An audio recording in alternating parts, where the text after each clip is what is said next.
En juillet 2026, très rapidement, l'Afrique recevait nos salutations.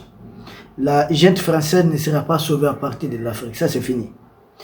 Quand il y a eu les guerres mondiales, là, il faut faire appel aux tirailleurs sénégalais, il faut faire appel à tout. Ça c'est fini. Économiquement, ça ne tient pas. C'est là que j'ai suivi une intervention de certains pions des impérialistes même, de cette barbarie de la gente française. Dire que, écoutez, vous dites que le pays, la jeune française est en difficulté et que voilà, leur PIB fait, voilà, comme ça. J'ai dit, mais vous n'avez rien compris. C'est comme quelqu'un qui vous présente un billet de 10 000 francs CFA. 10 000 francs CFA. Mais il a une dette de 12 000 francs CFA. Il possède combien? Moins 2 000 francs CFA. Il n'a rien. Quelqu'un qui a 100 francs en poche là et qui n'a pas de dette vaut mieux que lui dans ce cas. Parce qu'à tout moment, on peut les prendre. C'est cette histoire comme ça. Et pendant ce temps, leur fameuse multinationale nous attire particulièrement l'attention des autorités sénégalaises sur le cas de la multinationale, de l'entreprise Eramet, qui a sa filiale au Sénégal, GECO, qui extrait des ressources minières là-bas.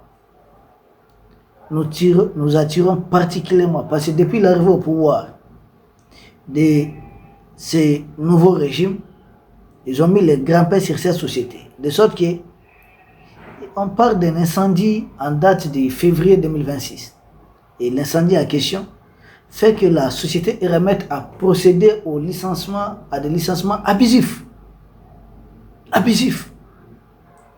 Donc, on dit, mais c'est quoi? Eux-mêmes, ils ont provoqué ça. Et puis derrière, ce sont les assurances qui doivent prendre en charge.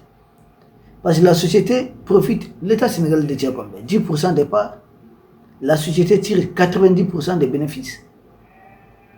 Il faut leur demander, non seulement de ne pas limoger, de ne pas licencier des gens, des Sénégalais. Ensuite, ils veulent reconduire, renouveler leur licence à partir de 2029, si j'ai bonne mémoire. Et là aussi, à ce niveau, c'est net. Nous-mêmes en Afrique, comme le Mali est en train de faire avec voilà, lithium et puis l'autre, l'or et autres, nos mines, nous devons augmenter progressivement nos parts. L'opérateur téléphonique mobile, ici, Malitel, dorénavant, l'État détient les plus grosses parts. En Afrique, un peu partout, dorénavant, nous devons, de façon progressive, prendre des parts importantes de ces multinationales, de ces entreprises. Et à la longue, les nationaliser purement et simplement. Parce que nous aussi, Africains, nous avons envoyé nos enfants à l'école, qui sont devenus des ingénieurs, qui savent faire autant que ces gens. Ils ne sont plus obligés de venir extraire de l'or à notre place, non, on le faisait déjà. Même si c'était de façon artisanale. Ou bien nous apprendre à comment voilà, fourrer pour avoir du pétrole. Non, ça c'est fini. C'est un révolu. Si c'est équipement et autres là, nous pouvons bien sûr trouver ça. On n'a plus besoin de certaines puissances et autres.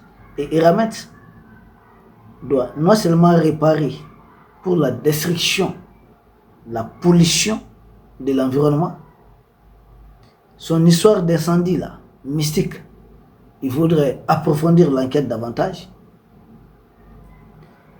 Licenciement abusif profitant de cette histoire d'incendie, ça ne va pas passer. Quatrièmement, vouloir espérer d'une baisse d'impôts et autres, parce que ouais, il y a eu l'incendie et autres, en réalité c'est de n'importe quoi. Ce sont les assurances qui doivent prendre ça en charge. Et rien. Nos États ont besoin de se faire beaucoup d'argent. Parce que ça fait longtemps qu'on s'est fait voler. Je dis bien l'ensemble de l'Afrique subsaharienne, vous comprenez ce que ça veut dire? Surtout particulièrement ce qu'on appelle les anciennes colonies françaises, regroupées en deux groupes, là, deux principaux groupes. L'Afrique occidentale française et l'Afrique équatoriale française. À ce niveau, la jeune française continue de vouloir croire que son empire continue toujours d'exister. À nous de leur montrer que leur empire là c'est du passé, ça ne va servir à rien. Et que nous sommes décidés, nous sommes mobilisés. Mes salutations à son Excellence, le président Ousmane Sonko. Nous avançons et restons sereins, restons concentrés. La jeune française, ça n'est fini. C'est juste une question de temps. Mais en tout cas, compter sur l'Afrique. Faire l'Afrique des piliers, des bouées de sauvetage, ça c'est fini. C'est un révolu. nous autres Africains, nous aussi, nous avons nos propres problèmes. Parce qu'après, c'est pour insulter nos enfants. Ouais, c'est des immigrés clandestins. C'est quand on va lutter contre l'immigration clandestine, lutter contre le vol clandestin des ressources africaines, et puis on en a fini. Lutter contre les pillages clandestins de l'Afrique, et puis on en a fini. Peuple d'Afrique.